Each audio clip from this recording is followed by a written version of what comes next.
Good morning, everybody. I have to be quick today. I have a meeting. I think I mentioned it before. We have what we call a regional entity called the Central Massachusetts Law Enforcement Council, CEMLEC with a C. I'm actually president of CEMLEC. It's 85 cities and towns in central Mass, mostly. We have some towns from Middlesex as well, in Hampden County.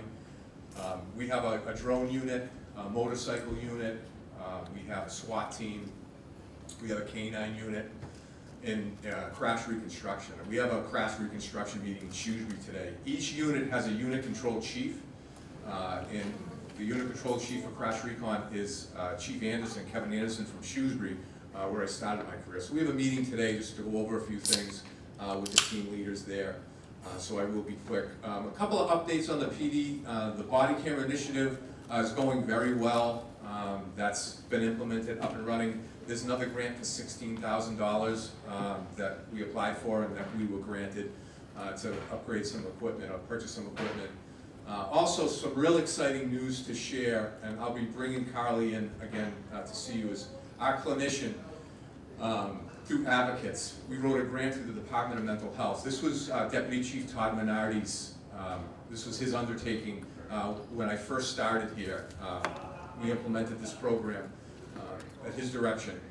And our numbers, this is a regional program with Northborough, Southborough, and us. Our numbers, if you add Northborough and Southborough together, we're over double. So we went to the Department of Mental Health and we asked, we showed the data, that we need our own clinician. So they said the grant is your grant, Carly is your clinician, and Northborough and Southborough now are going to write their own grant and get their own clinician. We're going to have our own clinician here in town to really help deal with people that are having mental health issues. And like I said, if you have any issues or any questions, please reach out to us, and we have those services for you. I wanted to bring today, this is one of our newer officers. This is Amanda Joquin. She comes to us from UMass. She was a lateral transfer here, and I'm really proud to say she was my 21st hire in just over 4 years. So to be able to develop a team like we're doing, and I received some compliments today from some folks in this room about the level of service and how empathetic and compassionate our police officers are and helpful. And we hire extremely hard to make sure you folks have outstanding officers, an absolute rock star. I mean, I tell people all the time, hey, the A team's on duty today. We don't have a B team. So really proud of my staff. And like I said, I play a very small part.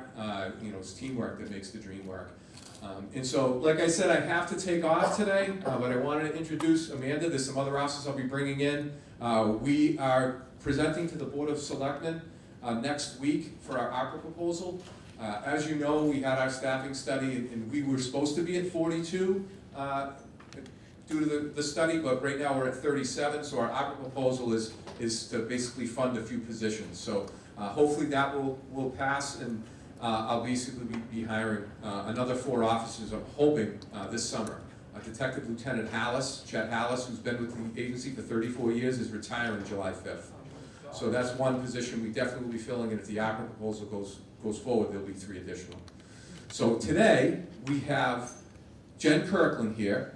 She filled in for us for the golf pro here in town, but I wanted to bring her back so she can tell you folks some of the fantastic programs that Jen puts on for Westboro, and it's an honor to work with her. I say all the time when we're at department head meetings, I look around the room, and just like I say about my staff, just absolute rock stars. Everyone, egos at the door. How can we help each other to enhance the quality of life for those that we're honored and trusted to serve? So again, I will see you next month. I'm most likely going to bring in someone from our staff to give you an update on our ABLE program. It's a duty to intervene program out of Georgetown University that I'm really proud to say we're a part of. And like I said, enjoy this beautiful weather. Stay hydrated and stay cool. It's going to be getting hot Saturday and Sunday. And again, thank you for having me every month. Hey Chief, Yes. How's the electric car going? I love it. It's something to get used to as far as the charging aspect, but it really is something. And I'm gonna be doing the Frank and Mary show in July, and we're gonna talk about the electric vehicle. But just to give you a sense, Nevermind is great for the environment, right? There's no two ways about it. We crunched the numbers on what it costs for my Explorer to operate per mile and what this vehicle costs per mile in fuel and electricity. The Explorer was 20 cents a mile, this is 6. And no oil changes, no transmission, so the maintenance cost is, in the long term, yes, did it cost a little bit more? But the savings are gonna be tremendous long term. So right now, like I said, I'm trying it out. We'll see, I may, if I find it'll work, maybe try one for patrol. We'll see. But right now, we have this one and we're just kind of testing the waters. But thanks for asking me. Welcome, Amanda. Thank you. Nice to meet you all. Better than you, Jen. Hi everyone. Sorry. I'm Jen. I'm the recreation director here in town. Like Chief said, I was here a couple of months ago talking about the golf course. As Matt was busy, we had a random 75, 80-degree day in March. So I talked a little bit about the golf course then. Today I'll be talking mostly about the rec side. So like I said, I'm the recreation director here. Our office consists of 2 other full-time employees, Josh and Gretel. They're relatively new to our department, but as the chief was just saying with his staff, I'm really proud of my staff. I feel like we hired 2 solid employees who have a passion for rec, a passion to serve, and try to just provide as many opportunities for everyone in the community. I think a misconception about recreation can be that we're just for kids, and while admittedly a lot of our programs are for kids, we do try to provide opportunities for adults and seniors. A couple of examples, we have 2 men's softball leagues that run. We also started this year a women's softball league that runs on Sunday nights. We had over 40 women from Westboro playing. We also maintain and oversee a lot of all of the tennis courts in town and the 8 pickleball courts in town, which are primarily used by adults. So we just started this year as well. We found a pickleball instructor, so we were able to offer lessons. And we're just continuing to try to grow our portfolio for services for adults and seniors. As we move into the summer, it's a very, very, very busy time for us. We run a summer camp style program. We start as young as age 3.5, and our programs go through grades, kids entering high school. And on top of that, we run about 10 to 12 sports camps on top of that. And then outside of those, we run another 15 or so programs like outdoor adventure, fishing clinics, kayak clinics, STEM programs, all throughout the summer to try to keep kids busy and give people a chance to recreate. As we move into the fall and the winter, we want to not as many programs, I would say, but a huge basketball program where, again, we started age pre-K all the way through high school. It's almost 600 kids in town that we serve through that program. Another big winter program is our ski program, which is usually around 60 to 70 kids. So we really do try to target as many people as possible. We try to offer what we can for free, but we try to keep costs low. In families that ever have a financial burden or hardship, we never want to make finances a barrier. We often will give scholarships, or if needed, we can offer programs just in certain situations for free. So we don't ever want finances to be a barrier for anyone. A little bit about our facilities that we manage. We manage 7 softball, baseball fields, almost 11 soccer fields, and I say we, but that's really Earl Story, our fields manager. He takes care of all of our facilities. He's in charge of mowing, just making sure things are okay. We also have a cricket pitch in town that we built a few years ago that we maintain. We're looking at building another one as the demand is so high for that. That's another adult service or adult facility that we offer. Like I said, the tennis courts and pickleball courts are ours under our management and when I say under our management, it means that most of the time, if there is a repair or something that's needed, we pay for it out of our own recreation revolving account. I don't like to go to the town for money if we don't have to, so if I'm standing up at town meeting, it really means it's a need. Before the golf course, I can probably count on one hand how many times I was at town meeting asking for money, so the only thing that comes through town meeting are our 3 salaries in the office. Everything else is paid for by user fees, so our like t-shirts for camps, equipment, like I said, any repairs to facilities and stuff, that all comes through our revolving account. So we're pretty proud of that. I'm trying to think what else I can say. And donations, right, from organizations? Yes, and donations, yes, so the pickleball courts were built, so when at the beginning of that pickleball project, it was only, I think, 4 pickleball courts and 2 tennis courts, and the tennis courts were a ghost town, no one was using them. So we had a great, very generous resident, Nelson Ball, who donated money and said, get rid of those tennis courts, put in more pickleball courts. So now we have 8 pickleball courts, which is the most, I think, in this area. So I'm trying to think about, and then also in the summer we have Lake Chauncey, the beach. We open the beach up. Trying really hard to find lifeguards. We're not alone. Everyone I talk to is having a hard time. But typically for about 6 weeks or so in the summer, we open the beach, we staff it with lifeguards. I hope that we are able to do that this year. But like I said, I won't open unless I have the adequate staff, because we don't want to risk having too little lifeguards and having a situation happen. But yeah, some exciting things coming up too. Like Chief was talking about ARPA money, I also put in an ARPA proposal for a splash pad that's actually moving through. I don't know, I have to go at the end of this month to present our project, but we're proposing a splash pad to be put in next to the tot lot at Bay State Common. Splash pad, I think, is great for younger kids, no risk of drowning or anything like that. It would be all recirculated water, so it's environmentally friendly. I think they look pretty. And it'd be in an area where hopefully a lot of people can walk to. Again, just, if people don't have another way to cool off in the summer, this would just be another opportunity. Another project on the horizon would be a dog park. There's been a big, request. A lot of people ask for a dog park, so there is a grant that we can apply for, and that we're moving through that process. So hopefully in the next year or two, there will be a dog park. We're thinking over at the state hospital as you enter over there. That would be the place for it. So that's what's going on. I'm happy to answer any questions, or if I missed something, which I'm sure I did. Hi. Are you gonna be able to have any, kayak rentals at the lake? Yeah, so that's a good question. That was something we'd done for a long time. We stopped because of COVID, and the vendor that we had been using, I haven't heard back from, but I have somebody else on a backup that I think I'm gonna work with him. So that's a long maybe, but probably. But we'll communicate that out once we do. I just would like to know about, are there fees associated with Lake Chauncey? It's been 100 years, so I gotta catch up. Yeah, typically we charge $55 for a family pass for residents to come. You can use it anytime throughout the summer, or there's a $3 per person day pass, so you could come just for the day with your family. It's $3. Do they have different rates, like for seniors or anything like that?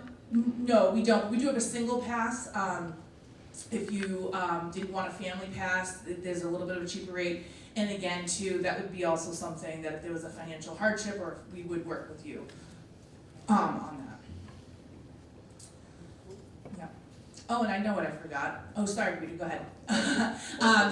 Yes, that's exactly. I was going to say, how could I forget?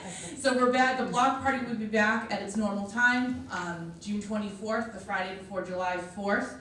I think the real Friday before July 4th is like July 1st, but we figured with July 4th on a Monday, it might, people might be away. So June 24th, we'll be back with the block party. With the reminiscence? Oh, the reminiscence will be there. Oh, yeah. And we'll be down at Bay State. Start at 5:30. All of the usual happenings: the reminiscence, food trucks, pony rides, hay rides, bounce houses. So we're geared. That's coming very fast. So we're busy planning that. So, Good. yep, it's an exciting time. Like I said, summer's very busy, but it's really fun. I'm glad you did Fireworks? before. Yeah, I think that was smart. Fireworks. So that the Spirit Committee is actually really spearheading that. This year, it was too tight of a timeline, this is what I've been told, it was too tight of a timeline, so next year, I believe they're going to have fireworks the same night as the block party. That would be- Yeah, still some logistics on that to figure out, but, the spirit committee is working really hard on that. You know, I just wanted to say, because sometimes it's money related, and I know down the Cape, how they used to do it, or I'm only saying used to because I don't know about this year. They put containers in some of the stores, you know, where they can be washed better. And the townspeople all year long just keep throwing it in, throwing it in, throwing it in. Eventually you raise by a little bit, because down in the Cape, it gets quiet after September. Yeah. They say. Yeah. My weeks are after September. I don't think it's so quiet, but you know what I mean? Yeah. That's one way to raise That's a funds. good idea, pass it along, I know, cause yeah, funds, they are expensive, it Yeah. was surprising how expensive they were for such a And short you show. can understand why Yeah, people don't want the taxes going up. well, yeah, for sure, So this way we can help yeah, all definitely, throw a penny in the taxes. that's a good idea. But I mean, That's what I meant, yeah. It's usually a town meeting article for 10 Oh, was it on town, grand. No, Oh. I said usually that's how they raise the money for it. Oh, in the, Usually yeah, town cause I meeting know they article. used to have them and then they stopped, and sometimes the location can be tough to find, there's certain parameters and safety measures that have to be taken.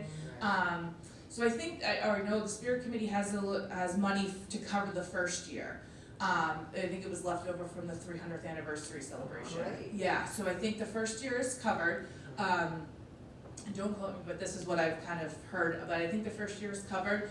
And then after that, I think, yeah, they'd have to look into maybe trying to fundraise or seek donations or things like that, anything, yeah. Yes, How many softball leagues are there? One or two? pickleball? No, softball. Oh, there's two softball leagues. So one is, they say 18 plus, and then the other one is 45 plus for men. In other words, the old 45 league and under, right? Yes, you got it, How exactly. many teams? The 18 plus league I think has 6 or 8 teams, and the 45 plus, what they do is, it's not as big of a commitment, I guess. They just, whoever shows up on Sunday mornings, they throw their gloves in the middle, and then they pick teams that way. They'll throw their glove in, and they'll throw one glove that way, one glove that way, and that's how they make teams. So they keep it pretty recreational. I know the 18 plus, they're a little bit more competitive. Do you know Frank Desiata? Oh, yeah, I did work with Frank for the first 6 months when I started. Yeah, because Frank and I are very good personal friends. Oh, okay. Yeah, Frank was very popular. He still comes in and he'll say hi to us and laugh at us and say, oh, yeah, getting ready for the summer. I mean, he doesn't miss it. I think he's enjoying retirement. Yeah, that started with Frank 45 years ago. Oh, yeah, he's an icon here. He's the first one to be head of that. He's the first one, Frank Desiata was the first one to be head of the recreation joint there. Yep, and his wife too, Karen. I worked with both of them, yep, for 6 months. Yes, hi. Hi, are there any thoughts to regulating the pickleball? Yes, a lot of thoughts. So when we opened, I think one of the things that we do that other towns don't is we have kept, and this was a COVID thing, that we had kept all of our, we usually we'll lock our tennis courts or pickleball courts for the winter. But with COVID, we just said, we'll leave everything open because let's give people as many chances to be outside as they can. So then it worked out fine, so we've left our stuff open. And I think a lot of towns don't do that. So we've been over the early spring, we get inundated with, I'm told, out of town residents. And I think even just in town too, there's certain times of the day are more popular than others. And we've thought about it, we've talked to other towns. I'm working on a plan, I just don't know, policing it would be kind of tough. I do have Mary Bishop, she does the Back to Work for Senior program, and she kind of monitored it for me last year. It worked out pretty well, but we're still trying to come up with a plan that makes sense and that's feasible. But yeah, I know they're just so popular. Can be combative. I've heard that, and I've tried to go down, and I tell you, if you ever encounter something, sometimes people will call a couple of days later, but if you're ever in a situation, somebody did call while it was happening, and I went right down. So there's always somebody in our office that if there is something going on, give the office a call. Our number's posted on the sign down there, and one of us will come down and just try to smooth it over, because we don't want people to argue, and there's usually a solution we can come to. Yeah. People don't wanna play with other people, yeah, it's like, Come on. I know. Do you have anything to do with Little League? No, Little League just rents our fields, and they're separate. They're their own organization.